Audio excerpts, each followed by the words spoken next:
욥기는 욥의 그 경건함에 대해서 이제 마귀가 그를 결국 괴롭히게 되는 것이고, 그래서 욥은 죽고자 했고, 그런 어려운 가운데서 이제 4장부터 31장까지 무려 욥기 전체 3분의 2가 친구들과의 변론이 벌어집니다. 그래서 엘리바스, 빌닷, 소발이 첫 번째 변론, 두 번째 변론, 세 번째 변론을 하게 되고, 이제 이 친구와 더불어 다 변론이 끝난 다음에 이제 엘리후라는 사람이 나와서 이제 엘리후가 발언을 하고 32장부터 37장까지, 그리고 마지막 끝으로 38장 마지막에 하나님께서 직접 나와서 이제 두 번에 걸쳐서 욥과 대화하는 것으로 욥기가 마쳐집니다. 이 시간에 특별히 이제 이 엘리후가 원래 엘리후라는 것은 이제 나의 하나님이 그분이다 이런 뜻인데, 이 엘리후의 변론이 37장까지 계속되는 것입니다. 엘리후는 부스 사람이에요. 부스는 이제 아랍을 얘기합니다. 아랍 족속의 사람. 엘리후가 얘기를 듣다가 굉장히 화가 났습니다. 왜 그랬냐면 욥이 자꾸 아무리 봐도 인간은 그렇게 하면 안 되는데 욥이 자꾸 자기를 스스로 의롭다 여긴다는 거예요. 스스로 의롭다 여긴다. 여기 보면은 하나님보다 자기가 의롭다 하며 이렇게 2절에 이렇게 되어 있는데, 그러니까 하나님 앞에서 자기가 하나님과 같이 자기가 의롭다. 물론 이제 코너에 몰린 경향이 있죠. 그 친구들이 자꾸 너 범죄했다 자꾸 그러니까 아니다 계속 하다 보니까 알게 모르게 자꾸 자신의 그 의를 얘기하게 되었다는 거예요. 그거에 대해서 굉장히 사람이 말이지 하나님 앞에서 의롭다 하다니, 완전한 인간이 어디 있습니까? 그럴 수가 있는가? 근데 이제 엘리후는 그 점을 몰랐죠. 바로 이 욥이 완전한 인간이었다는 사실을 몰랐어요. 그래서 그거에 대해서 화를 내게 되고, 또 이 세 명의 친구라고 와서는 뭐 하나님에 대해서 얘기는 하는데 뭐 이렇게 얘기를 못 해가지고 계속 당하는 거예요. 욥이 하면은 했다가 욥한테 당해서 결국은 엘리바스, 빌닷, 소발 이 순서대로 한 번, 두 번 얘기하다가 세 번째 가서는 아예 소발은 얘기도 못 꺼내고, 소발은 두 번 얘기하는데 그나마 한 번은 조금 얘기하다 말고 얘기도 제대로 못하고, 괜히 와갖고 얘기한다고 하면서 얘기도 못하고, 그러니까 이 엘리후가 화가 났습니다. 그런데 이제 그동안 사실 우리는 엘리후 말고도 아마 또 주위에 또 누가 있었는지 모르겠어요. 오늘 본문을 보니까 그럼 또 주위에 또 몇 사람이 더 있었는지 모르겠습니다. 근데 엘리후는 그동안 그러면 왜 자기가 나서지 왜 안 나섰습니까?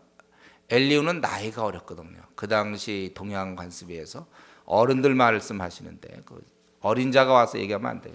그러니까 이제 엘리후가 그들의 나이 자기보다 많음으로, 그들의 나이가 자기보다 많음으로 그가 욥에게 말하기를 참고 있다가 더 이상 이제 세 사람이 얘기하는 걸 못 보고, 그래서 이제 자기가 얘기를 시작합니다. 그래서 6절부터 보니까 붓사람 바라기의 아들 엘리후가 발언해 가로되 나는 연소하고 당신들은 연로함으로 참고 나의 의견을 감히 진술치 못해요. 이건 동양은 항상 그런 거 같죠. 나이 든 사람에 대한 존중. 우리 성경에서는 어떻게 되어 있습니까? 샘머리 앞에 머리를 숙이라 이렇게 되어 있죠. 여러분들, 우리가 어른들 앞에서 항상 그렇게 예를 갖추는 게 참 중요한 것입니다.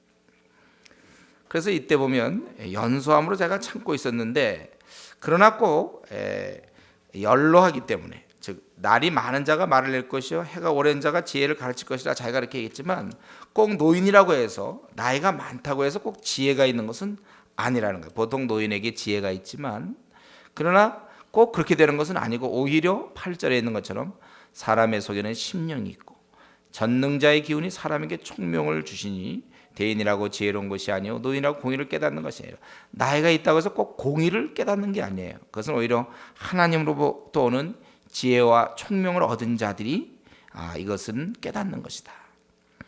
그렇기 때문에 이제 자기가 이제 사실은 비록 나이는 어리지만 지혜와 총명이 자기에게 있다는 것이죠. 그렇기 때문에 내 말에 한번 너희들 당신들 들어야 된다. 11절에 보면 내가 당신들의 말을 기다렸고 당신들 할 말을 합당하도록 하여 보는 동안에 그 변론에 내 귀를 기울였더니 자세히 들은즉 당신들 가운데 욥을 꺾고 그 말을 대답하는 자가 없도다. 그렇기 때문에 당신들은 이거 우리 힘으로 안 된다, 이런 식으로 얘기하지 말라는 거예요. 이제 내가 이거에 대해서 얘기하겠다, 그것입니다. 내가 이제는 더 참을 수 없어서 내가 얘기합니다. 15절부터 그러니까 이 32장 전체는 참을 수 없어 얘기한다. 이게 핵심이에요. 이 얘기가 굉장히 길지만 자기가 참을 수 없어 이제 얘기한다. 근데 이제 나이가 어리기 때문에 다시 한번 얘기하지만요. 그들이 놀라서 다시 대답하지 못하니 할 말이 없음이로구나. 그들이 말이 없어 가만히 있어 다시 대답지 아니하니 내가 어찌 더 기다리랴. 나도 내 본분대로 대답하고 나도 내 의향을 보이리니 내게 말이 가득하고 내 심령이 나를 강박함이라. 보라, 내 가슴 봉한 포도주 같고 새 가죽 부대가 터지게 된 것 같구나. 그러니까 여기서 뭐예요? 자기는 견디다 못해서 이런 얘기를 하지 않으면 자기를 못 견디겠다는 거예요. 그래 내 말을 바라야 시원할 것이다. 제가 이 32장을 보면서 뭐 이렇게 그러면 얘기하면 되지 뭐 참을 수 없다고 계속 참을 수 자기는 얘기한다고 그러는데 빨리 좀 얘기 좀 했으면 좋겠는데 참을 수 없어 얘기한다. 견딜 수 없다. 그런 얘기하느라고 더 얘기를 못 하는 것 같아요. 근데 우리는 여기서 그가 이렇게 이제 얘기를 하면서 그가 강조한 것은 무엇입니까? 내가 연소함으로 참았지만 지혜와 총명은 위로부터 오는 것이다. 이것은 굉장히 중요한 통찰력이죠. 우리가 사실 이 지혜, 어떤 일이라든가 어떤 사물의 이치, 그 당시 상황 이런 걸 헤쳐나가는 모습, 이럴 때 하늘로부터의 이 총명, 하나님께서 전능자의 기운, 그것이 사람에게 총명을 주시고 여호와를 경외하는 것이 우리 지혜의 근본이 된다고 그랬어요. 여러분, 이 지혜와 총명, 어떤 이런 분별력, 이런 것을 우리가 아주 많이 사모해야 합니다. 이것은 나이가 아니라 거듭남이며 이것은 하나님과의 관계에서 오는 거예요. 이 분별력. 우리 고린도전서 2장에 보면 어떻게 되어 있습니까? 2장, 제가 아주 이 대학 시절에 이 구절 보고 참 제가 그때 결심을 했어요. 내가 이런 사람이 돼야 되겠다. 고린도전서 2장 14절. 제가 그때 풀밭에서 성역 공부하다가 제가 이 말씀 보고서 이렇게 되는 거구나. 2장 14절 신약 265조에 보면 육에 속한 사람은 하나님의 성령의 일을 받지 아니하니 저에게는 미련하게 보이며 또 깨닫지도 못하나니 이런 영적으로야 분별함이라. 신령한 자는 모든 것을 판단하나 자기는 아무에게도 판단을 받지 아니하니라. 누가 주의 마음을 알아서 주를 가르치겠느냐? 그러나 우리가 그리스도의 마음을 가졌느니라. 바로 우리가 이런 것을, 신령한 자는 모든 것을 판단한다고 그랬는데 자기는 아무에게도 판단을 받지 아니라, 충분히 자기가 이런 것을 분간할 수 있는데, 그런데 바로 이 신령한 자가 누군가 하면 바로 우리라는 거예요. 우리가 그리스도의 마음을 가졌느니라. 그래서 우리가 어떤 것들에 대해서 잘 분간할 수 없다면 어쩌면 성령을 주신 하나님의 의도를 거스리는 것이 될지도 몰라요. 그래서 우리에게는 이런 많은 분별력이 갖고 있어야 됩니다. 실제 우리가 이 삶을 살면서도 힘들게 살아가는 사람, 물론 생이 원래 이 땅이 힘들 수 있어요. 그러나 가만 보면 분별력이 없어갖고 깨달음이 없어서 생을 아주 자기 생을 힘들게 이끌어갑니다. 그 보면 아는데 그 가지 않아야 될 길을 자기가 가요. 그렇게 할 필요가 굳이 할 필요가 없는데 그 길을 자기가 추구해요. 자기 생을 슬프게 살아요. 괜히 그렇게 살지 않아도 되는데, 밝고 기쁘고 명랑하게 살 수 있는데, 행복하게 살 수 있는데 깨달음이 없어서 문제가 풀리지 않아요. 가족 간에도 그런 문제가 풀리지 않아요. 그거 하나님의 그 관점만 가지면 집안의 그 문제 다 풀리는 건데 생전 관점을 갖나요?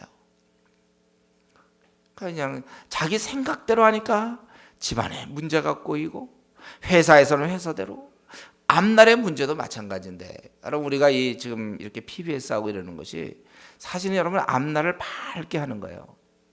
우리의 삶을 참 빛나게. 저는 때때로 이제 목회자랑도 그런 얘기들을 해보면, 제가 이렇게 상담 비슷하게 좀 이제 상담을 아니죠, 이렇게 해보면 이거 좀 알면 이거 될 문제인데 그게 안 보이니까, 그게 안 보여. 목회자라도 그게 안 보여. 저와 여러분 사실 이런 면에서 참 우리 생이와 전혀 다른 길들이 많이 있는데 안 보이니까 엉뚱한 길에 계속 머리 뒤밀고 있는 거예요. 그 길 가면 안 될 텐데도 몰라요. 안 보이니까. 여러분 기도 많이 하십시오. 우리 앞날에 대해서나 이런 지혜와 분별력. 이 가족 간의 관계도 마찬가지예요. 회사에서도 그렇고 학교에서도 그렇고 저 엉뚱한 결정들, 지금 그 시기에 그 결정이 아닌데 그 시기에 그걸 결정해갖고 엉뚱하게 돈을 쓰고 청년의 때에 그렇게 보내고 또 나이 들어서도 마찬가지예요. 어쩌면 우리는 지금 훨씬 더 지금보다 한 17배 정도, 한 10배 정도만 우리가 만약에 하나님에 대해서 안다면, 우리가 더 기도 생활을 하고 더 이 말씀에 깊이 들어간다면 지금 우리가 갖고 있는 문제 다 해결될 텐데, 이게 보이지 않으니까 자기의 삶을 참 우울하게 이끌어가고 있어요. 바로 소망 없이 이끌고 가고 있고 막히게 가고 있어요. 막히게 답답하게 가고 있어요. 그게 왜 안 보입니까? 참 우리가 이렇게 이게 나이가 있다고 해서 되는 것이 아니고, 뭘 많이 했다고 되는 게 아니에요. 기술이 많고 뭐 인류 되려고 이래서 되는 게 아니에요. 자기 삶을 어떻게 보면 참 헛보내고 있어요. 혹시 우리가 그런 거 아니에요? 바로 자기 자신이 헛보내고 있는 거 아닙니까? 몰라서. 그래서 어떤 결정할 때도 보면 지금 그 시점에서 그게 결정할 때가 아닌데 엉뚱한 거 결정해서 항상 생이 보면 항상 뒷북치거나 엉뚱하게 길을 가고 있어요. 몰라서 고생합니다. 몰라서 고생. 무식하면요 용감한 게 아니고 무식하면 고생하는 거예요. 굉장히 귀한 진리입니다. 무식하면 고생하는 것이 뭐 용감하긴 뭘 용감합니까? 그렇죠. 그런 이상한 길로 가는데 용감하겠죠. 그래서 고생하게 돼 있어요.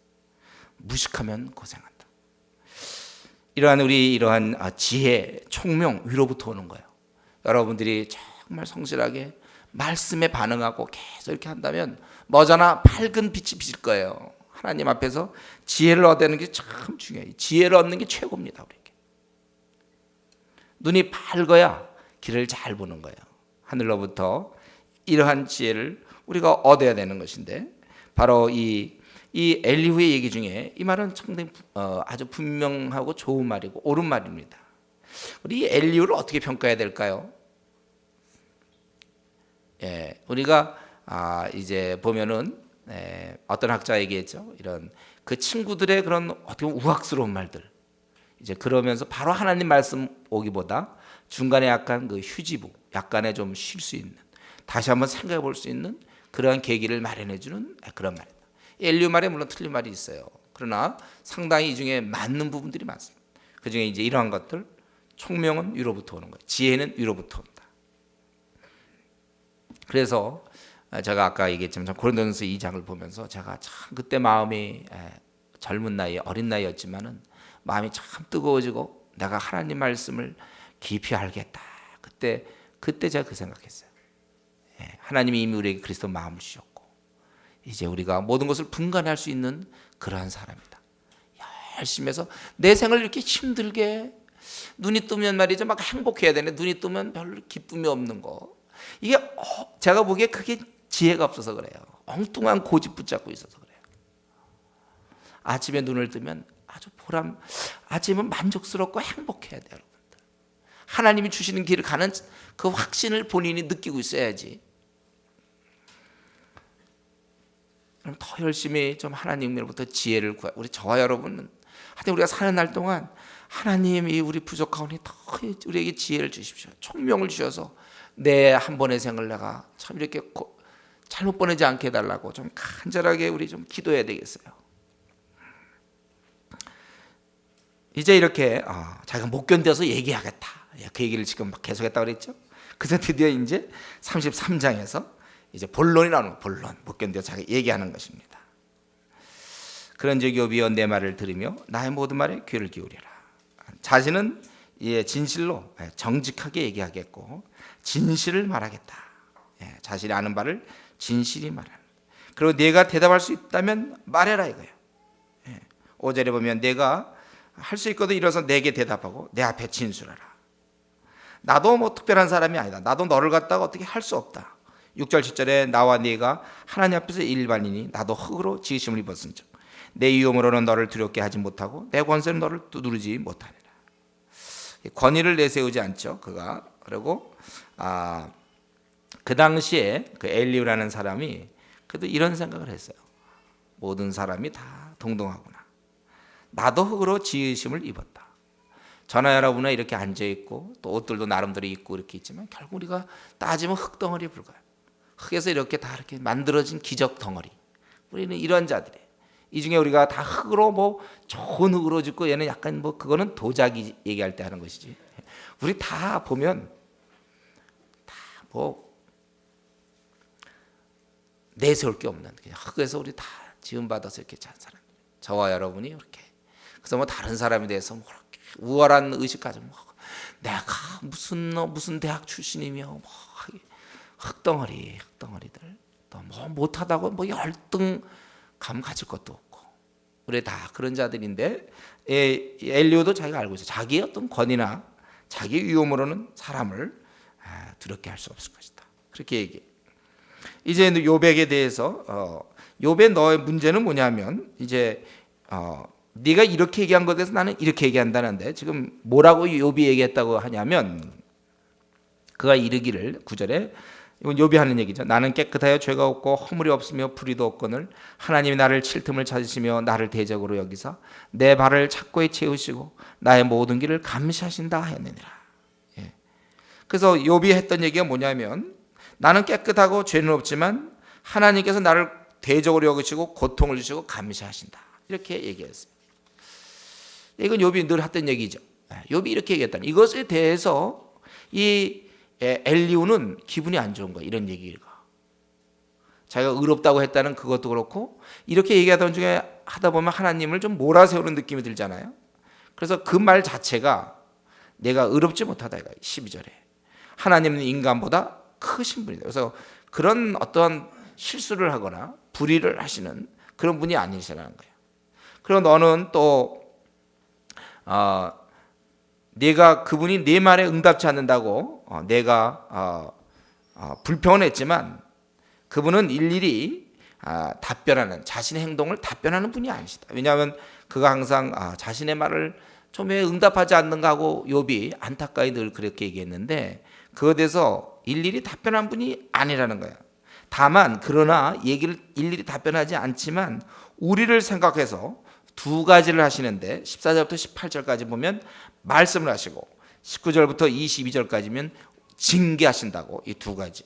이 두 가지는 다 우리를 이제 온전케 하려고 그러는 거예요. 거기 이제 일일이 답변하시는 분은 아니지만 우리를 생각하여 14절부터 18절 말씀하시고 19절부터 22절 징계하신다고 그랬어요. 그래서 그렇게 말씀하시는 이유는 그 18절에 보면 우리로 하여금 구덩이에 빠지지 않게 하고 우리 생명으로 칼에 멸망치 않게 하시려고 말씀하시고 또 우리를 징계하시는데 그 징계하심으로써 이제 그 다음에 우리를 회복시킨다. 이제 그 얘기를 이제 하려고 그러는 거예요. 먼저 그분은 우리를 생각해 말씀하신다 그런다. 어떻게 말씀하십니까?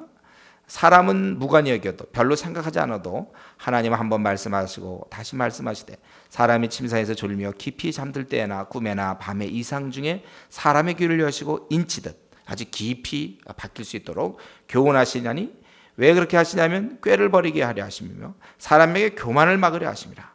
그는 사람의 혼으로 구덩이에 빠지지 않게 하시며 그 생명으로 칼에 멸망치 않게 하시라. 좋은 뜻으로 우리를 멸망치 않게 하시려고 말씀하신다 그거예요. 교만을 막으시려고 그래서 결국 파멸당하지 않도록 그분은 말씀하신다고 그랬고 또 두 번째는 그분은 병상의 고통과 뼈가 늘 쑤시면 징계를 받느니 이 고통과 징계함으로 그래서 그 사람은 음식을 싫어하게 되고 그래서 그의 살은 파리하여 보이지 아니하고 보이지 않던 뼈가 드러나서 그의 혼의 구덩이에 그의 생명이 말하는 자에 가까워지니라. 그래서 병상의 고통으로 사람들이 거의 죽게 된다는 거예요. 그런데 그럴 때 만일 1천 천사 가운데 하나가 그 사람의 해석자로, 여기서 해석자는 이 중보자입니다. 중보자로 함께해서 그 정당히 행할 것을 보일진데, 그러면 그 사람이 이것을 보고, 제가 보기엔 약간 생략되어 있다고 생각되는데, 그가 정당한 것을 보여서 그래서 그가 만약에 이렇게 바르게 되면 이런 부분이 좀 생략된 것 같아요. 하나님이 그 사람을 긍휼히 여기사 이르기를 그를 건져서 구덩이에 내려가지 않게 하라. 내가 대성을 얻었다 하시리라. 여기서 그 대성, 이제 우리 이런 구절 보면 저도 메시아 쪽으로 자꾸 연결하는데 제가 보기엔 그것이 아니고 하나님께서 그의 그런 행동 자체를 보시며 그것을 하나의 대성물로 보신다는 거예요. 그래서 얻었다 하시리라. 그래서 그는 25절에 회복되기 시작해서 그 살이 회복되고 아이보다 연하여져서 소년 때 회복할 것이요. 또 그는 기도함으로 하나님과 관계가 회복되니까 기도하죠. 기도는 아무나 하지 않습니다. 기도 형식은 갖춰도 진실로 기도하는 건 이 관계가 회복될 때 되는 거예요. 하나님이 은혜를 베푸사 그로 자기 얼굴을 즐거이 보게 하시고 사람에게 그 일을 회복시키느니라. 그가 그 사람 앞에서 노래하여 이르기를 내가 전에 범죄하여 시비를 바꾸었으나, 그러니까 자기가 옳지 않은 것을 막 옳은 걸로 우겼지만 그것이 다 무익하였구나. 하나님이 내 영혼을 건지사 구덩이에 내려가지 않게 하셨으니 내 생명이 빛을 보겠구나 하리라.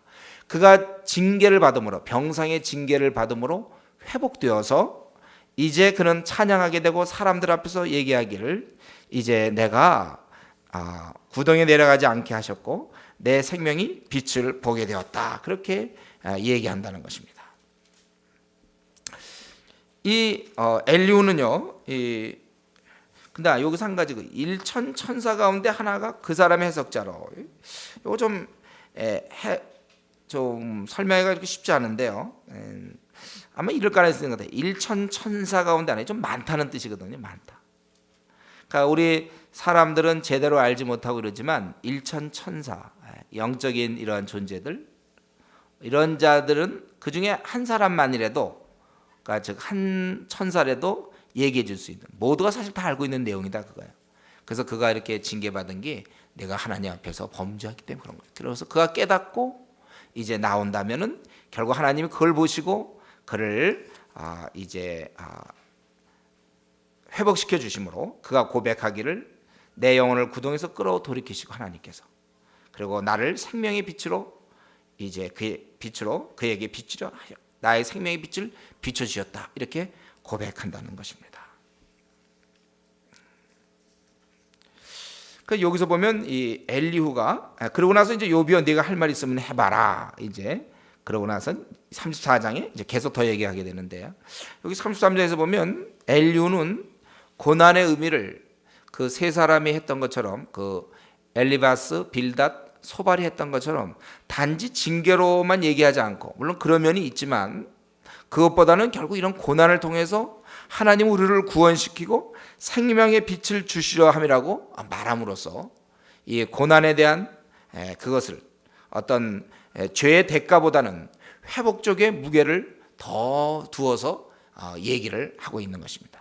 이런 면에서는 앞에 있는 그 세 층보다 고난의 의미를 훨씬 더 폭넓게 그렇게 보고 있는 거고, 또 그것은 사실은 굉장히 나름대로 진리죠. 욥에게는 해당이 안 돼요. 욥이 고난 받는 건 그가 죄를 졌거나 이런 건 아닌데, 그래서 그가 죄를 졌어도 회복시키는 쪽으로 이런 강조하고 있다는 것입니다.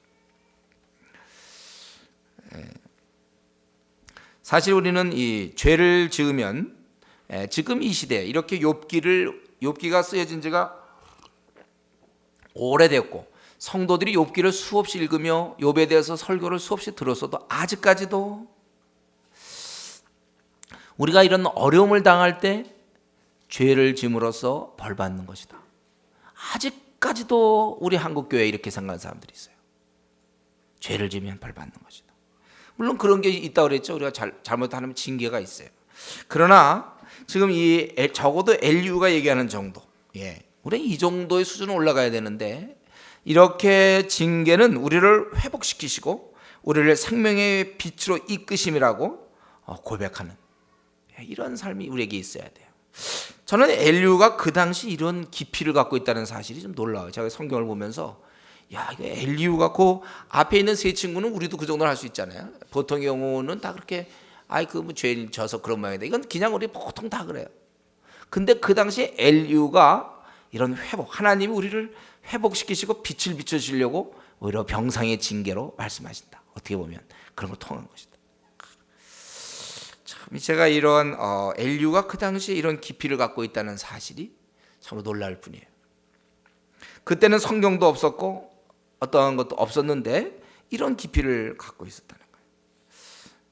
저는 이런 면에서 있잖아요. 우리가 다시 한번 우리가 해오는 걸 다시 한번 마음을 좀 새롭게 할 필요가 있습니다. 우리는 우리는 이 사실 욥도 그랬고 이 쭉 지금까지 대화를 보면 정확히 알지 못하잖아요. 하나님 뜻을. 정말 이렇게 좀 정확히 하나님의 뜻을 알려주는 교사가 되면 얼마나 좋겠는가. 한국 교회에 특별히 정확히 하나님 뜻을 아는 그러한 교사가 참으로 많이 필요합니다. 그동안은 교회 성장에 힘썼고 전도에 힘쓰고 막 이래갖고 1000만까지 갔지만 정확하게 하나님 뜻을 제대로 진리의 말씀을 제대로 가르쳐주지 않으니까 거품이 빠져서 지금 600만 뭐 이 정도, 주일 예배 드리는 사람 600만 정도. 지금 이 정확한 하나님의 말씀을 잘 몰라요. 우리는 이 엘리의 이런 모습 보면서 그 당시에도 이렇게 이 정도를까지 알고 있다니. 아직 우리 한국 교인 중에 이거 못 미친 사람 많습니다. 그냥 고난만 당하고 어려움만 있으면 무조건 벌 받는 걸로 생각하는 사람이 얼마나 많습니까?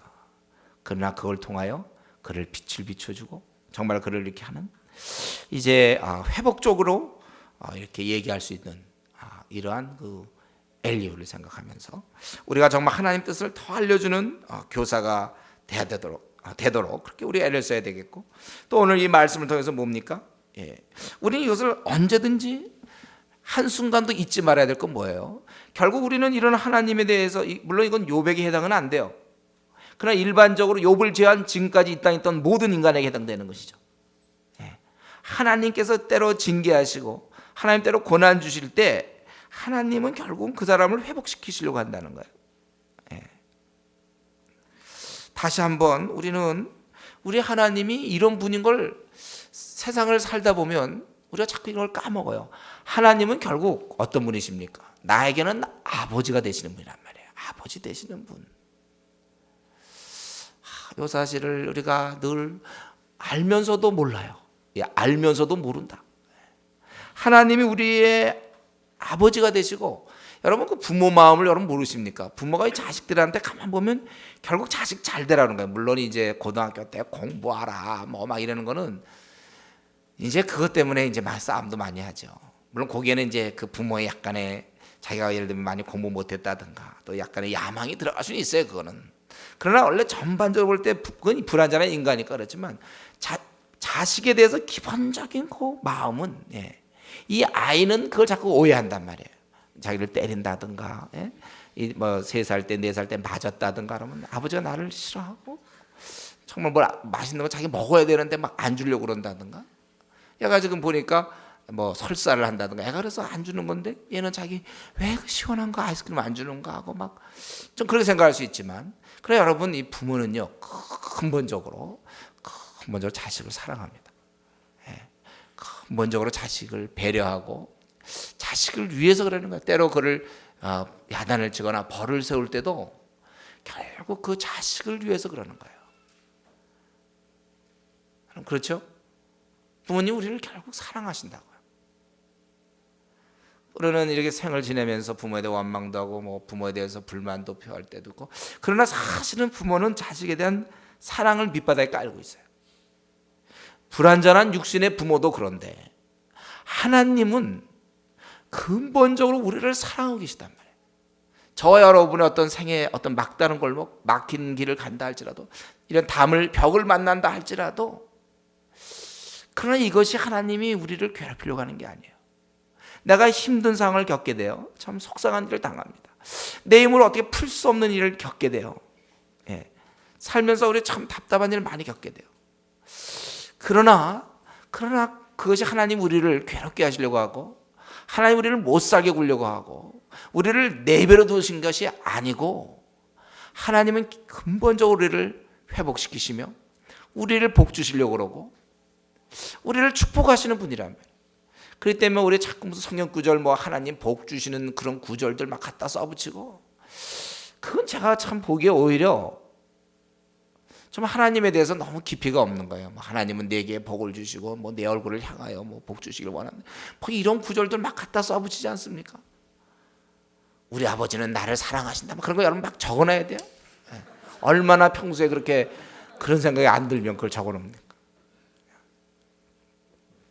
여러분 우리 이 시간도 다시 한번 생각할 것은, 하나님은 우리의 아버지가 되세요. 나를 코너로 몰고 가신다 하더라도 절대 미워서 그런 것이 아닙니다. 내 앞날이 잘 안 풀리고 내가 답답한 일을 만난다 하더라도 결국 하나님 나를 사랑하지 않기 때문에 그런 것이 아니라는 사실을 이 시간에 다시 한번 기억해요. 저 여러분은 행복한 사람들이에요. 아버지가 계시기 때문에. 우리가 지금 당장은 힘들게 살고 어려울지라도 그러나 우리 아버지가 가만히 계시겠습니까? 우리가 아버지를 믿고 따라야 돼요. 아무리 힘들어도 어려운 일이 있어도 하나님 우리가 의지하면 결국 우리는 행복할 수밖에 없고 우리는 복받는 사람이 되는 것입니다. 그 고난도 하나님이 왜 빨리 해결을 안 해주십니까? 하나님 보시기에는 그게 필요하니까. 다 우리를 위해서. 그런 과정들이 필요하시니까. 왜 그 요셉 같은 경우 좀 빨리 그냥 팔려가자마자 한 3일 만에 다시 나오게 왜 안 하십니까? 왜 그 종살이 하도록 그렇게 만드십니까? 우리는 알고 있어요. 사랑하시기 때문에 그를 하나님께서 쓰시려고 그렇게 하신 거예요. 여러분 우리가 이 당하는 일 갖고 힘들어하지만 그러나 우리 생각만큼은 분명해야 돼요. 하나님께서는 나를 사랑하고 계시고 나에게 관심을 갖고 계시고 나를 회복시키려 하신다는 사실을 우리 항상 기억해야 될 것입니다. 최근에 어려운 일이 있습니까? 아니 벌써 몇 년째 기도 제목이 있습니까? 다 이유가 있어요. 우리가 하나님을 더욱더 의뢰해야 되고 하나님 앞에 이 문제를 좀 하나님 제가 견디기 힘든데 도와주십시오. 우리 이렇게 기도하는 거 좋아요. 우리가 하나님에 대해서 하나님 우리를 위하여 이렇게 하는 건 줄 알고 견딜 수 있는 힘을 달라고 기도하고 하나님 더욱더 우리가 의지해야 됩니다. 결국 우리가 하나님 우리를 사랑하시는데 왜 우리에게 이런 여러 가지 힘듦이 옵니까? 사실 욥에게도 사실 그런 어려움이 온 것이 더 다른 모습을 이제 보여주는 거고 그런데 왜 하나님이 그렇게 하시는가?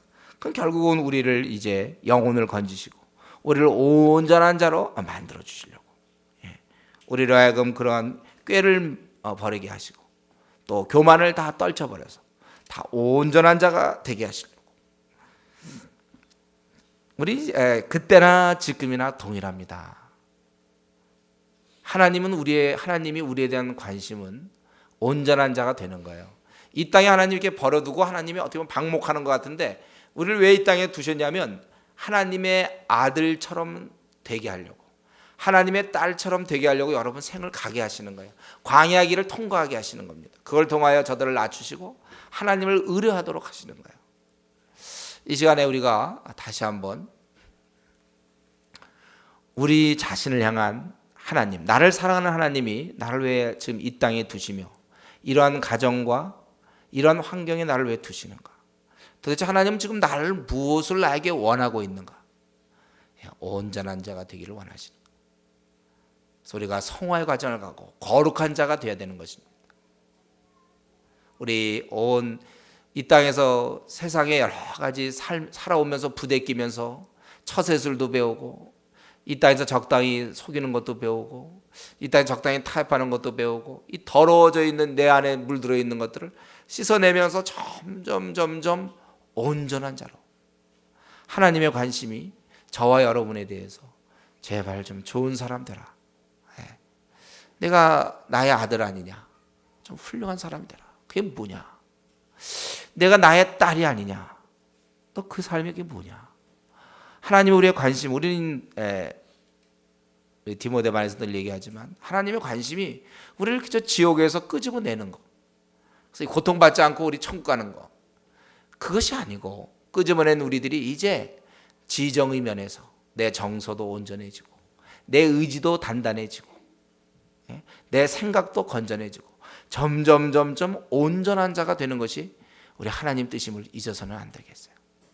그렇기 때문에 자기의 그런 연약한 모습을 그대로 방치하지 마십시오. 점점 온전해질 수 있도록. 그래서 우리가 부단히 기도 생활해야 돼요. 경건의 연습. 태권도 제 주에 태권도 사범이 있는데 지금은 거의 뭐 사범이 아니에요. 지금은 사원 정도밖에 안 돼. 옛날에 태권도 사범이었어요. 한때 막 붕 날라다니고 뭐 그냥 대단했지만 지금 뭐 조금만 걸어도 힘들다고 그래. 저보다도 좀 요즘은 어떤 때는 저보다 체력이 떨어지는 데도 있어요. 왕년엔 사범이었어요. 그가 왜 그러면 그렇게 사범에서 거의 사원 정도로 그렇게 되었는가? 그 비결이 무엇일까? 안 했거든요. 태권도 그 이후에는 안 한 거예요. 청소년 시절에 하고서 그러고서 지금까지 거의 20년, 30년 안 했거든요. 그 이제 마음은 사범이죠. 마음은. 그러나 이게 안 돼. 이 똑같아요. 우리가 이러한 세상에 물들고 매일매일 우리 세상에서 살고 있지 않습니까? 이러한 내가 온전해지기 위해서는 경건의 연습이 반드시 필요합니다. 그래서 우리가 늘 그 기도 시간 한 번 빼먹고 콰이트하면 한 번 빼먹는 게 별거 아닌 것 같지만 그것이 쌓이면 그저 우리가 하나님 앞에서 온전한 자가 되지 못해. PBS 그냥 대충 빼먹는 것이 별거 아닌 것 같아요. 마음에 늘 할 생각이 있죠. 다만 요번만 안 하는 거죠. 늘 이제 그런 식으로 그게 쌓이면 경건의 연습을 하지 못하고 그래서 우리가 온전해지지 못하는 거예요. 저와 여러분은 온전해지기 위해서 부단히 표대에서 달려가야 되는 거예요. 그래서 우리가 기도 생활과 말씀 항상 놓치지 아니하고 성도 간의 교제를 놓치지 아니하고 불신자에게 전도하는 걸 놓치지 않고 그걸로 나를 그대로 가야 되는 것입니다. 하나님 우리가 항상 온전한 자가 되기를 원해요. 생명의 빛을 참 이 빛이 있는 그런 삶을 살기를 하나님께서 원하신다는 것을 우리가 이 시간도 기억하고 우리가 어디에서부터 내가 흐트러졌는지 무너졌는지 다시 한번 생각하고 내가 하나님의 아들로서 딸로서 좀 아버지의 그 이름을 빛나게 해야 되기 때문에 내 어깨에는 내가 어떤 사람에게 얘기하는 거 있잖아요. 어떤 사람에게 내가 바라보는 눈빛, 나의 어떤 행동, 어떤 지하철에서 나의 태도, 이 모두에는 하나님의 이름이 달려 있단 말이에요. 그래서 우리는 게을릴 수가 없어요. 우리는 나태할 수가 없습니다. 그래서 우리는 적당히 할 수가 없어요. 내가 하나님이 원하는 건 정말 우리가 하나님의 좀 아들이면 딸이면 좀 하나님의 아들다운 모습을 보여야 되지 않겠습니까? 누가 보더라도 좀 하나님 아들 같아. 누가 보더라도 저 사람은 하나님 딸 같아. 지금 어디쯤 와 있습니까, 여러분? 누가 보더라도 하나님의 아들 같습니까? 직장에서의 내 모습을 보면서 정말 성자가 있구나. 가정에서의 내 모습을 보면서 정말 이 남편은 다르구나. 이 아들은 정말 다르다. 이 딸은 참 다르고 이 엄마는 참 다르구나. 하나님의 영이 함께 하시며 참으로 온전하구나. 우리가 그렇게 될 때까지 기도하시고 경건의 연습을 게을리하지 마십시오. 어느 수준에 오를 때까지 계속 기도하시고 계속 말씀 보시고 우리가 하나님과의 깊은 교제 속에서 날마다 우리가 온전해져야 되는 것입니다. 이제 그는 하나님 앞에서 그런 징계에 대해서 그것이 온전케 하는 거라고 그렇게 얘기를 하고 그가 이제 말이 없자 34장에서 계속 말을 하는데 특별히 1절부터 9절까지는 또 욥이 잘못했다는 욥이 아까는 이제 자기는 죄가 없고 허물이 없다고 이제 그렇게 얘기를 했는데 이제 거기에서 보면 또 욥의 그런 잘못을 1절부터 9절까지 얘기합니다. 지혜 있는 자들아 내 말을 들으며 지식 있는 자들아 내게 귀를 기울이라. 입이 식물의 맛을 변별한 같이 귀가 맛을 분별하느니 우리가 스스로 옳은 것을 택하고 무엇이 선한가 우리끼리 알아보자.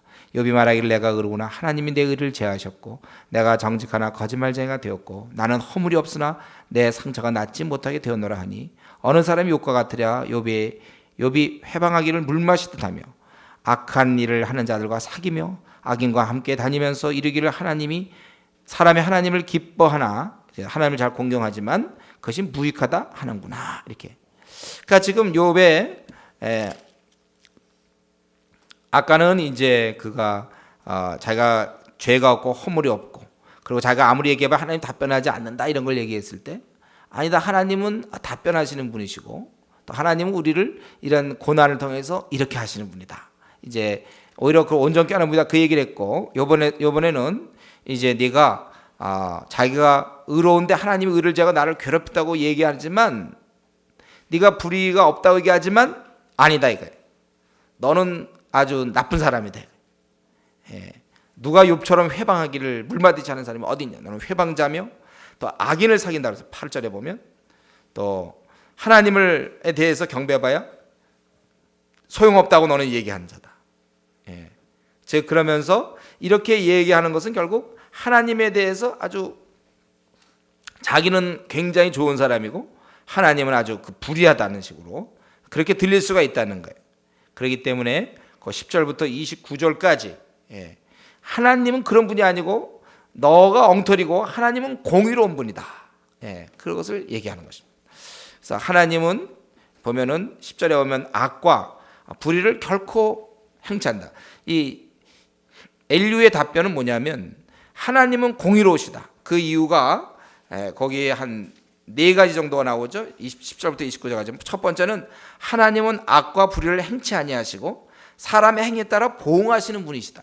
사람의 행위에 따라. 그렇기 때문에 그분은 공의롭다는 거예요. 그래서 진실로 12절에 하나님은 악을 행치 아니하시고 전능자는 공의를 굽히지 아니하시나니.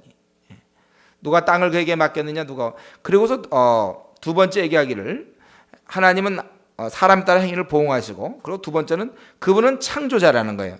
그리고 그분이 유지하는 중인데 만약에 그분이 공의롭지가 않다 보면 14절에 있는 것처럼 그냥 자기가 굳어져서 자기의 그냥 생각대로 멋대로 된다면 결국 우리는 모두는 다 죽지 않겠냐 이거예요. 잃어볼 때 그는 공평한 분이시다. 13절 누가 땅을 그에게 맡겼느냐 누가 온 세계를 정하였느냐 그가 만일 자기만 생각하시고 그 신과 기운을 거두시는데 모든 혈기 있는 자가 일체로 망하고 사람도 진토로 돌아가리라. 그런데 그렇게 안 하시는 거 보니까 그분이 공의롭다는 거예요. 그리고 세 번째 거기 16절부터 20절까지 보면 세 번째는 하나님이 왜 공의하시냐면 하나님이 만약에 통치하시는 중인데 공의를 미워하시면 어떻게 치리하겠느냐 그거예요. 그 17절에 보면은 공의를 미워하시는 자라면 어찌 치리하시겠느냐 의롭고 전능하신 자를 네가 정죄하겠느냐. 그러면서 그 모습이 어디 나옵니까? 18절 19절 20절을 보면 왕이나 귀인이나 왕족이나 부자나 가난한 자 다 마찬가지로 얼마든지 그분은 순식간에 제어할 수 있어요. 얼마든지 그런 외모로 보지 않는 분이에요. 그렇기 때문에 그분이 굳이 불의하게 할 필요가 없습니다. 그래서 그분이 이렇게 사람을 외모로 취하지 않는 바로 그러한 분인데 그분이 어째서 그렇게 치료할 때 공의를 미워하시면 어떻게 다스릴 수 있겠느냐. 그리고 이제 네 번째로 그분은 21절부터 실제로 29절까지 쭉 30절까지 얘기하기를 그는 오히려 악을 행하는 자를 심판하는 자라고 그랬어요. 그래서 22절에 보면 악을 행하는 자는 숨을 만한 흑암이나 어두운 군들이 없느니라. 하나님은 사람을 심판하시기에 오래 생각할 것이 없으시니 세례 있는 자를 조사할 것이 없이 꺾으시고 다른 사람을 세워 그를 대신하게 하시느니라. 이와 같이 그들의 행위를 아시고 그들의 밤사에 엎으신즉 멸망하나니 그들을 악한 자로 여겨 사람의 목전에서 치심은 그들이 그를 떠나고 그의 모든 길을 무관히 여김이라. 그들이 이와 같이 하여 가난한 자의 부르짖음이 그에게 상달케 하며 환난받는 자의 부르짖음이 그에게 들리게 하느니라. 주께서 사람에게 평강을 주실 때 누가 감히 잘못한 짓 하겠느냐. 주께서 자기 얼굴을 가리우실 때 누가 감히 배울 수 있으랴. 나라에게나 사람에게나 일반시로다. 이는 사특한 자로 권세를 잡아 백성을 함해하지 못하게 하라십니다. 여기 보면 하나님께서는 오히려 공의로운 분으로서 악을 행하는 자를 심판하고 멸망시킨다고 그랬습니다. 또 가난한 자, 환난받는 자의 송사를 들으시는 그런 분이에요. 그러니까 공의로운 분이라는 것이죠. 또 자신의 판단에 따라서 은혜를 베푸시나 거두셔서 결국 이런 오히려 사특한 자로 권세를 잡아 백성을 해하지 못하게 하려 하시는 분인데 그분이 어찌 공의롭지 않느냐 그것입니다. 그리고 이제 31절부터 마지막 37절까지 욥을 책망합니다. 그래서 누가 하나님께 아뢰기를 내가 징계를 받았사오니 다시는 범죄치 아니하겠나이다. 나의 깨닫지 못하는 것을 내게 가르치소서. 내가 악을 행하였으면 다시는 아니하겠나이다 한 자가 있느냐. 그런 자가 없다는 거예요. 욥 너도 마찬가지로 자기가 범죄하지 않겠다. 내가 악을 행하였으면 다시는 행치 않겠다. 이렇게 욥 해야 되는데 그렇게 안 했다는 것입니다. 오히려 그는 자기 방식대로 하나님이 해야 된다고 우겼다는 거예요. 하나님이 내 뜻대로 갚으셔야 하겠다고 네가 그것을 싫어하느냐? 그러면 내가 스스로 택할 것이요 내가 할 것이 아니니 너는 아는 대로만 말하라.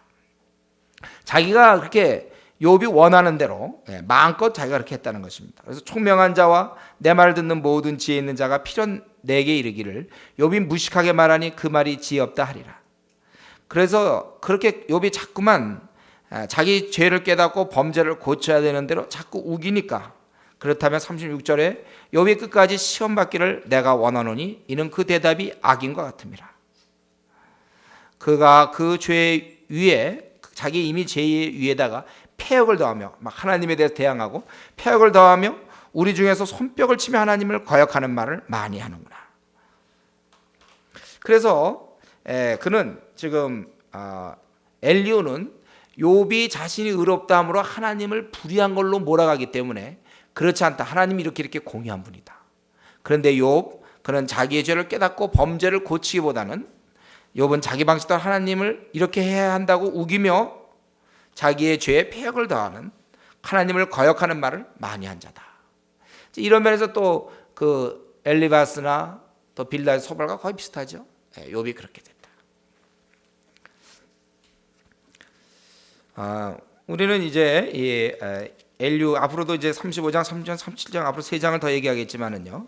욥에게 대하는 이 엘리후의 모습을 볼 때 보면, 그는 하나님에 대해서, 고난에 대해서 훨씬 친구들보다, 욥의 세 친구보다는 좀 많이 나은 건 사실이지만, 또 욥에 대해서는 역시 그가 많은 죄를 졌고 또 거짓말장애가 되었고 아주 회방하며 악인과 악한 일을 하는 자들과 사귀고 악인과 다니면서 하나님에 대해서 아주 이렇게 원망하고 회방하는 폐악한 말을, 그러한 자다. 그런 말을 행하는 자고 자기 죄가 있지만 회개하지 않는 자다. 이렇게 또 엘리후가 얘기한 것입니다. 저는 이제 이 말씀 보면서 다시 한번 욥의 입장을 좀 한번 생각해 보게 되는데, 욥의 입장과 엘리후 입장을 생각해 봅니다. 욥의 경우는 또 이건 어떻습니까? 욥은 또 당한 거예요.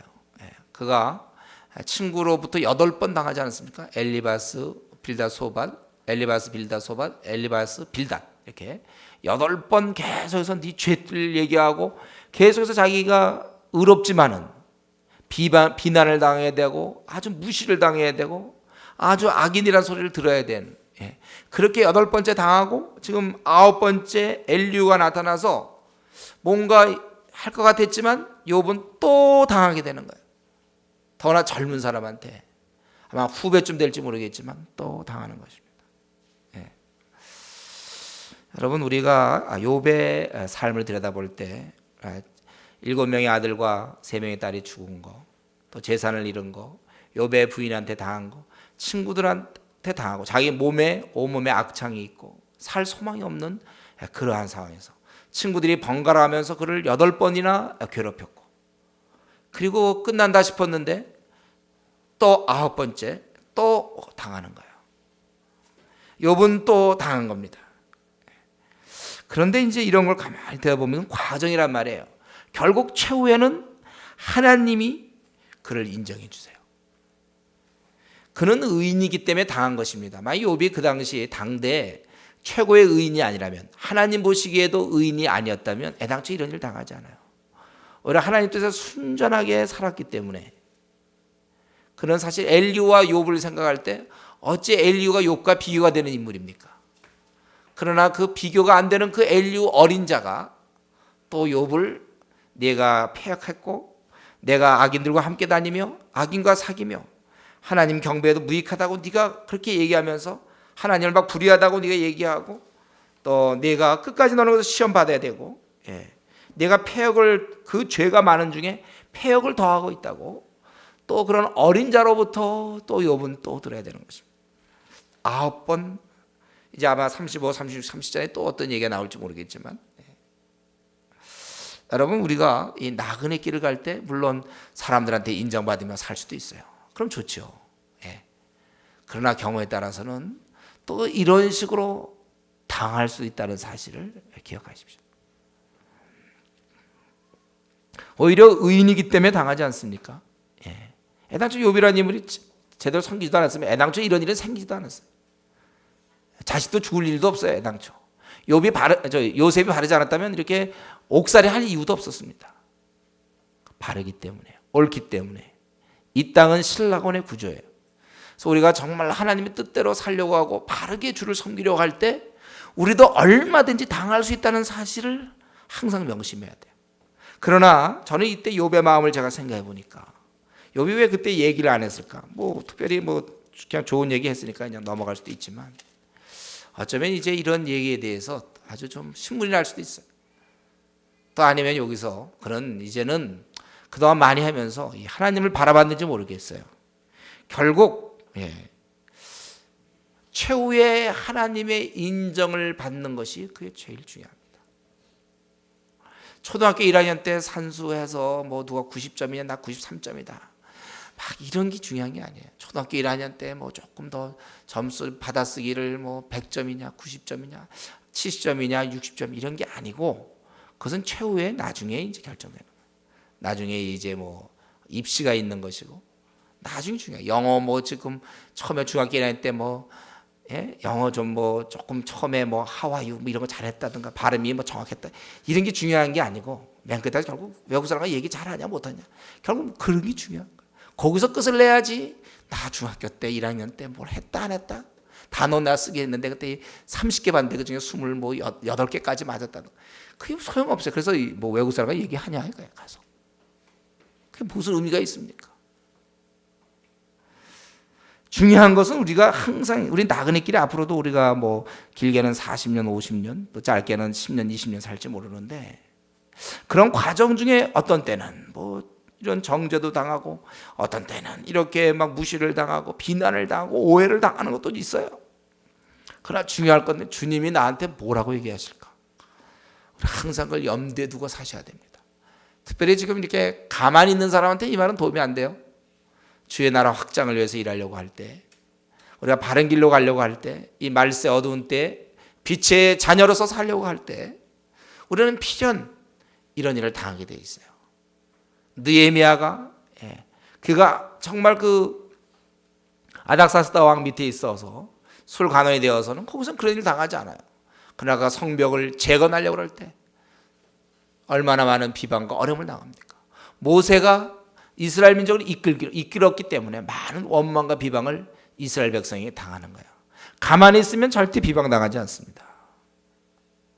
주의 일을 위하여 확실하게 뜻을 정하고 나아갈 때에는 어려움과 비방과 이런 오해도 당할 수 있는 거예요. 여러분 사실 우리가 주님을 위한 주의 남은 고난을 우리 몸에 채워야 돼요. 우리가 이런 혹시 우리 중에 주님을 섬기느라고 어려움과 고통과 이런 갈등을 겪는 사람이 있다면 오히려 감사하십시오. 그런 것이 없는 것에 대해서 오히려 안타까이 생각해요. 주님 때문에 하나도 고난받지 않아요.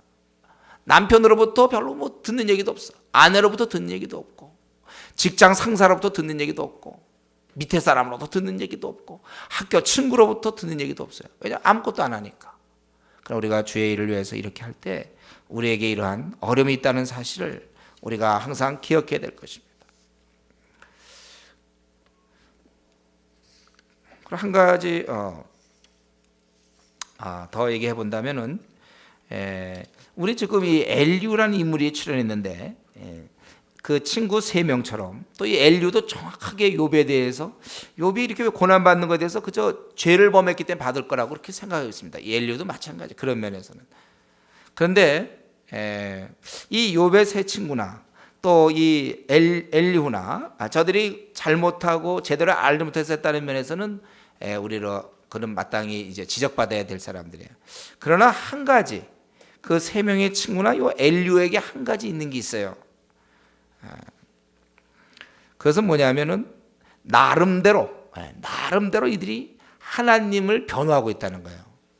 이 욥이 자기의 무죄를 왜냐하면 이들이 막 공격하니까 무죄를 얘기하다 보니까 자칫 하나님께 좀 불의한 쪽으로 하나님이 좀 불의하다는 쪽으로 몰아갈 수 있었거든요. 그러니까 그게 아니다 이거예요. 하나님은 결코 불의한 분이 아니라는 것을 강변하고 있는 그 엘리후의 모습을 볼 수가 있습니다. 정확히 욥의 그 잘못에 대해서 욥의 문제를 정확히 못 봤지만 적어도 그들은 하나님을 불의한 면으로 몰아간다고 생각했고 그래서 그것을 강변하고 있는 거예요. 그리고 욥이 너 회개해야 된다 야단치고 회개를 좀 시키려니까 네가 지금 뭐 악인들과 같이 어울렸고 뭐 했고 없었던 얘기지만 막 이제 해가지고 그거 자체는 나쁘지만 그래도 하나 그래도 그렇게 해야 된다고 회개해야 된다고 야단쳤다는 사실. 이것이 이제 우리가 이 시간에 한 가지 교훈으로 배울 만한 겁니다. 엘리후는 욥의 이러한 문제를 그 세 명의 친구와 비슷하게 또 잘못 진단은 했지만 그러나 이 하나님의 이름이 약간 무시당하는 듯한 그런 분위기를 참지 못하고 이를 준엄하게 꾸짖었고 꾸짖다가 좀 약간 보태서 좀 세게 꾸짖어야 되니까 네가 폐역을 행했고 악인들과 함께 다녔고 뭐 이런 말을 좀 넣은 거예요. 정직한 건 아니죠. 그건 자기가 이제 예상을 해서 그렇게 된 거죠. 이렇게 준엄하게 나름대로 꾸짖었다는 그 사실 자체는 우리가 그래도 하나 생각해 볼 수 있어요. 욥 당시에 이렇게 하나님에 대한 의식이 있었고 하나님을 그래도 나름대로 경외하는 자들이 있었다는 것이 그래도 저에게는 그래도 위로가 돼요.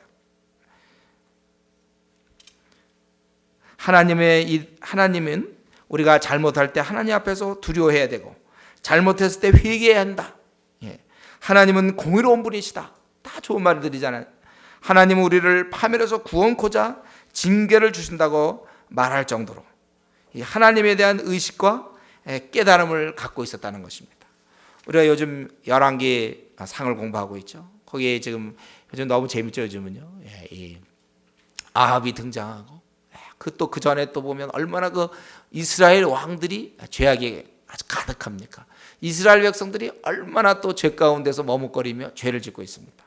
이스라엘 역사를 봐도 하나님 대신 저들은 금송아지를 섬길 때가 있고 바알을 숭배하며 하나님의 계명을 쉽게 어기고 이방인과 자폰하고 자기 멋대로 머뭇거리며 죄 가운데서 저들이 음란하게 하나님을 등지고 그렇게 사는 사람들이 우리는 요즘 열왕기상을 통해서 우리가 얼마나 많이 볼 수 있습니까?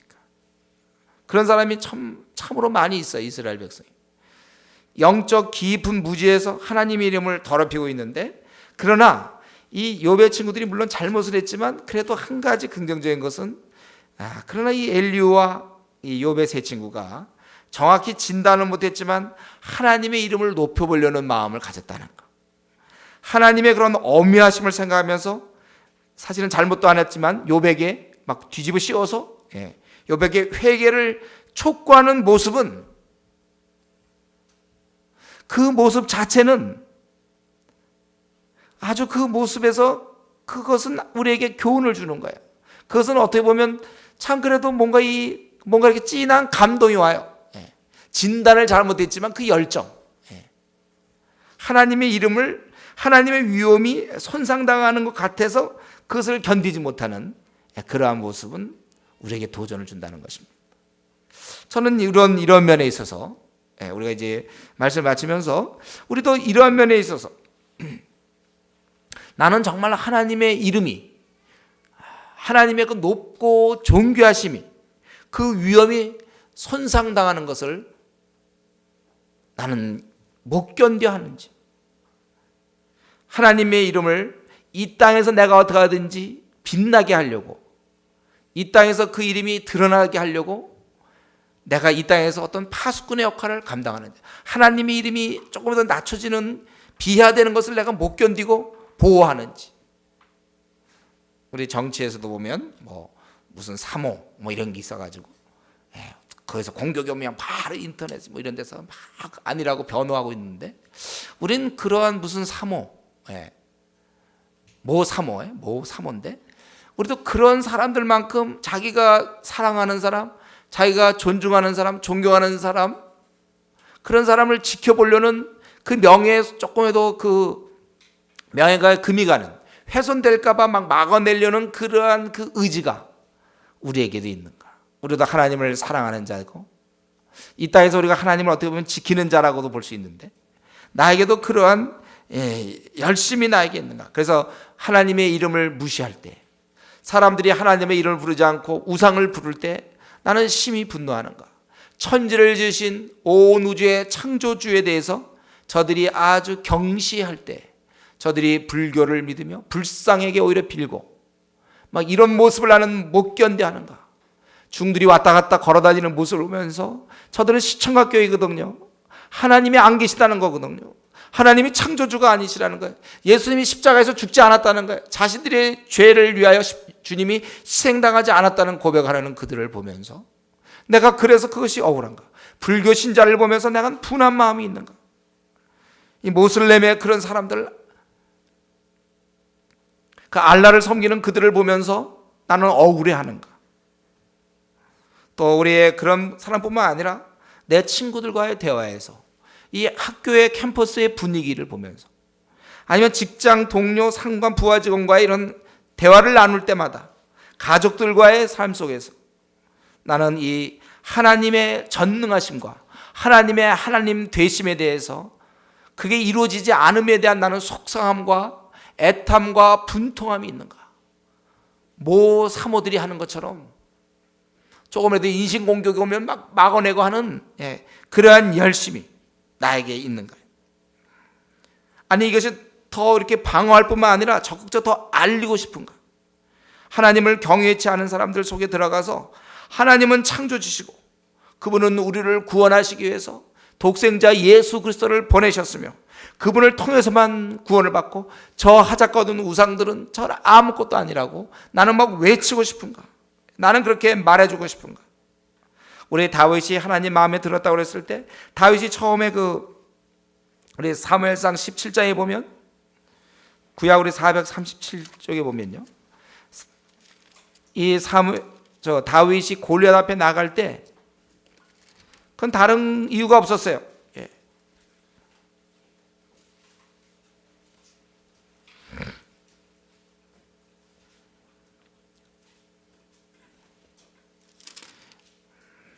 우리 17장에 보면 17장 26절에 보면 다윗이 곁에 서는 사람들에게 말하여 가로되 이 블레셋 사람을 죽여 이스라엘의 치욕을 제하는 사람에게 어떠한 대우를 하겠느냐? 이 할례 없는 블레셋 사람이 누구한테 사시는 하나님의 군대를 모욕하겠느냐? 저가 누군데 그렇게 모욕하느냐? 또 36절에도 주의 종이 사자와 곰도 쳤은즉 사시는 하나님의 군대를 모욕한 이 할례 없는 블레셋 사람이리까?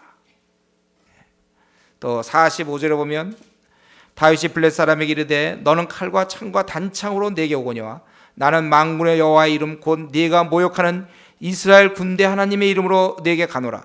오늘 여호와께서 너를 내 손에 붙이시리니 내가 너를 쳐서 네 머리를 베고 블레셋 군대의 시체로 오늘날 공중에 세워 땅의 들짐승에 주어 온 땅으로 이스라엘의 하나님이 계신 줄을 알게 하겠고 또 여호와의 구원하심이 칼과 창이 있지 아니함을 이 무리로 알게 하리라. 전쟁은 여호와께 속한 것인즉 그가 너희를 우리 손에 붙이시라. 이 다윗은 이제 그 골리앗을 바라봤을 때 그는 반드시 죽어야 될 대상으로 보았습니다. 너를 쳐서 네 머리를 베겠다. 이건 분명한 약속이고 그렇게 될 수밖에 없는 거예요. 저의 그 입에서, 그의 머리에서, 그의 생각이 나왔고 그의 입에서 하나님을 모욕했기 때문에 내가 너를 벤다. 이렇게 확실하게 너 하나님 계신 줄 알게 해야 되겠다. 그리고 그가 사실은 나가는 거예요. 이 다윗의 마음속에는 다른 사람들은 벌벌 떠고 그 골리앗을 바라보며 벌벌 떨었지만 다윗의 관점은 그렇지 않았어요. 너는 반드시 죽어야 한다. 내가 사시는 그 하나님을 네가 모독했기 때문에 너는 있을 수 없다. 지상에 존재할 수 없다. 하나님을 모독했기 때문에 내가 하나님의 이름으로 나가서 널 죽이겠다. 바로 그 마음속에는 하나님에 대한 하나님의 위엄과 하나님의 그 높으심에 대한 그를 방어하고 그를 이렇게 어떻게 하든지 지키려고 하는 그런 마음이 있었다는 것입니다. 저는 우리 엘리오나 그 친구들이 잘못 지적하고 참 어리석기까지 했지만 그런 한 가지 그래도 하나님의 어떠한 의로움을 나름대로 방어해 보려고 했다는 점에서 오늘날 우리가 이 나그네 길을 갈 동안 지금 우리 주위에는 온통 하나님을 조롱하는 사람들이 가득합니다. 우리가 왜 전도해야 됩니까? 견딜 수 없어서. 천만의 이 불교 신자들 우리가 그리스도인이기 때문에 전도해야 된다는 의무감이 아니고 저들이 사신 하나님을 모욕했기 때문에 저들이 그 부처에 의해서 자신들이 구원받으며 자신들을 그 불상을 바라보며 빌고 있기 때문에 자신의 운명에 대해서 그것을 바라보고 해결하려고 하기 때문에 우리가 하나님이 왕이시고 하나님이 창조주신데 자기를 지은 자를 멸시하는 그들을 바라볼 때 견딜 수 없어서 우리가 전도하는 것입니다. 이 땅에 너무나 많은 미신을 믿는 사람들이 많기 때문에, 잡신을 섬기기 때문에 창조주 하나님을 믿는 우리로서는 견딜 수 없어서 우리가 서울역에도 가고 고속터미널에 가면서 전도하는 거예요. 적당히 우리가 시간 때울 시간이 없어요. 우리는 그렇게 할 수가 없어요. 왜 우리도 막 바쁘고 시간 부족한데 왜 그렇습니까? 왜 귀한 토요일에 그 시간을 하나님께 드리며 왜 우리가 전도하러 나갑니까? 하나님의 이름이, 그 명예가 손상당하는 것을 견딜 수 없어서 바로 우리 가까운 중국에 10억이나 되는 인구가 하나님이 없다 하고 하나님이 자기를 만들지 않았다고 하고 하나님을 경배 대상으로 바라보기보다는 하나님에 대해서 무시하고 오히려 그들은 어떤 우상들을 섬기고 있고, 인도에 3억이 넘는 우상이 있다고 그러잖아요. 그런 우상을 섬기고 있는 이런 걸 볼 때 하나님의 그런 영광과 하나님의 명예가 땅에 떨어지는 것을 보니까 견딜 수 없어서 우리가 나가는 것입니다. 이 시간에 우리가 우리의 남은 생 하나님의 그 영광스러움과 하나님의 그 존귀하심과 하나님의 명예와 통치와 이름을 위하여 내 남은 생을 드리겠다. 내가 정말 이렇게 하나님의 그 이름을 빛내는 자로서 내가 살겠다. 우리 한번 결심하기 바랍니다. 주님, 내 남은 생을 사용하셔서 정말 이 남은 생 하나님께 드려서 아버지, 내 이 캠퍼스가 땅에 떨어져 있고 또 이 직장이, 이 한국 사회가, 중국이, 세계가 하나님을 무시하고 하나님이 없어도 되는 것처럼 사는, 하나님을 마땅히 경배할 자들이 경배하지 아니하고 하나님 주신 제물로 우상을 섬기고 하나님의 이름을 땅에 짓밟는 이러한 것을 바라보면서 오히려 예수님 믿는 자를 죽이고 핍박하는 이러한 시대를 바라보면서 주여, 내가 남은 생을 하나님의 명예를 위해서 쓰겠습니다. 존귀하신 하나님께 내 생을 드리겠습니다. 우리가 이러한 결심을 하고 또 이렇게 하나님을 높이고자 하는 그 열정을 달라고, 이 다윗이 힘이 없었고 참 어린 소년에 불과했지만은 너의 목을 베야 되겠다고 얘기했던 그 다윗, 우리가 하나님의 앞에서 이러한 열정을 좀 달라고, 그저 불교신자가 이렇게 늘어나도, 그저 미신 믿는 사람이 이렇게 많아도 아무 생각 없이 주일날 11시 예배나 왔다 갔다 하는 사람이 결코 되지 않게 좀 하나님 나라에게 하여금 하나님을 높이고자 하는 마음을 나에게 주십시오. 날 위하여 목숨 버리신 주님이 캠퍼스에서 이렇게 무시당하고 있는데, 직장에서 이렇게 무시당하고 있는데 내가 견딜 수 없습니다. 내 생을 가지셔서 사용해 주십시오. 내가 한번 주님 위해서 이렇게 살겠습니다. 그렇게 한번 결심하고 결단하는 이 시간 되기를 바랍니다. 같이 한번 이러한 열정을 위해서 같이 기도하겠습니다.